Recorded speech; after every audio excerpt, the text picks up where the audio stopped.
Covid संक्रमण के दौरान घरेलू स्तर पर देखभाल किस प्रकार करें, आइए आपको बताते हैं। क्वारंटाइन और आइसोलेशन में थोड़ा सा अंतर है। क्वारंटाइन तब किया जाता है जब हम पुष्ट या संदिग्ध कोविड रोगी के संपर्क में आते हैं, हमारे पास कोई लक्षण नहीं है, हम परीक्षण से गुजरे हैं या परीक्षण के परिणाम की प्रतीक्षा कर रहे हैं।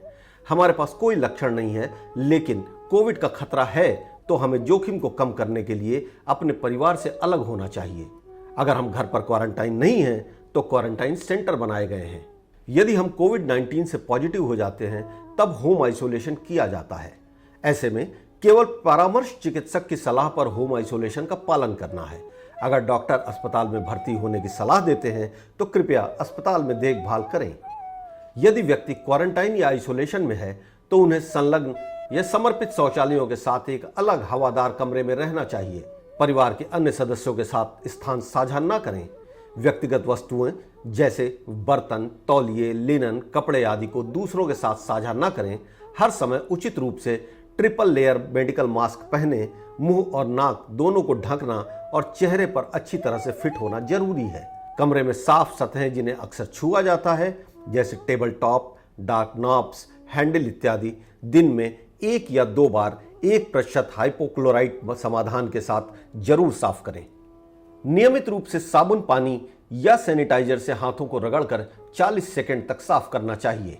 संक्रमित व्यक्ति को कम से कम 2 घंटे के अंदर व खाना खाने के पहले या बाद में शौचालय उपयोग के बाद हाथों को गंदा लगने पर तुरंत हाथों को साफ करना चाहिए। हाथों को पोंछने के लिए अलग तौलिए या कपड़े का प्रयोग करना चाहिए। साबुन उपलब्ध न होने की स्थिति में 40% अल्कोहल युक्त सैनिटाइजर का प्रयोग करना चाहिए। 3 परत वाले कपड़े के मास्क से हमेशा नाक और चेहरे को अच्छे से ढक कर रखना चाहिए। मास्क गीला होने अथवा गंदा होने पर उसे तुरंत बदलना चाहिए। पुनः उपयोग वाले मास्क को सोडियम हाइपोक्लोराइट के घोल से विसंक्रमित करना चाहिए। हम जानते हैं कि भोजन से हमें ऊर्जा मिलती है।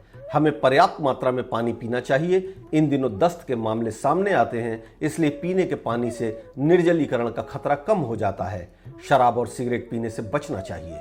संक्रमित व्यक्ति को कम से कम 7 से 8 घंटे की नींद लेनी चाहिए। अपने आप को तनाव मुक्त रखना चाहिए, जिसके लिए हल्के फुल्के व्यायाम भी कर सकते हैं। पोषक तत्वों से भरपूर आहार लेना चाहिए। प्रतिदिन कम से कम खाने की 3 खुराक लेनी चाहिए तथा प्रत्येक खुराक में सब्जी एवं फलों को भी शामिल करना जरूरी है। प्रोटीन की आपूर्ति के लिए खाने में दलहन, सब्जी एवं मांसाहारी होने पर अंडे का सेवन करना चाहिए। यदि किसी में हल्के लक्षण हैं तो उनका इलाज घर पर ही किया जाता है, इसलिए वे अपना तापमान लें और रिकॉर्ड बनाए रखें। ऑक्सीजन स्तर भी जांचना चाहिए। सांस लेने में कठिनाई होने पर आपको तुरंत चिकित्सा देखभाल लेनी चाहिए। ऑक्सीजन लेवल 95% से कम हो, 100 डिग्री फ़ारेनहाइट से अधिक लगातार बुखार हो, सीने में लगातार दर्द या दबाव हो या खांसी, मानसिक भ्रम या उत्तेजना या उनींदापन होने पर फौरन इलाज कराएं। यदि आप ऐसे घर में देखभाल करने वाले हैं जो संक्रमित है और कोई विकल्प नहीं है तो ये कदम उठाने चाहिए। छोटे बच्चों के लिए वैकल्पिक देखभाल की व्यवस्था करने पर विचार करें, जिन्हें समर्थन की आवश्यकता हो सकती है। यदि आपको खाना बनाना है तो ट्रिपल लेयर मेडिकल मास्क पहने, साफ ताजा कपड़े पहने। खाना पकाने से पहले अपने हाथ साबुन से अच्छी तरह धो लें। खाना पकाने के बाद सभी बर्तन साफ करें। संक्रमित स्तनपान कराने वाली महिलाओं को चिकित्सा की सलाह जरूर लेनी चाहिए। वर्तमान साक्ष्य बताते हैं कि कोविड पॉजिटिव माताओं को स्तनपान जारी रखना चाहिए। एक व्यक्ति को देखभालकर्ता के रूप में नियुक्त करें जो अच्छे स्वास्थ्य में है और उसे कोई सहरुग्णता नहीं है। निर्दिष्ट कमरे के बाहर रोगी की आवाजाही को सीमित करें।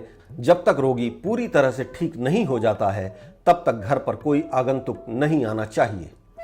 यदि आप देखभाल करने वाले हैं तो आपको बाहर जाने से बचना चाहिए, क्योंकि बाहरी व्यक्ति इससे प्रभावित हो सकता है।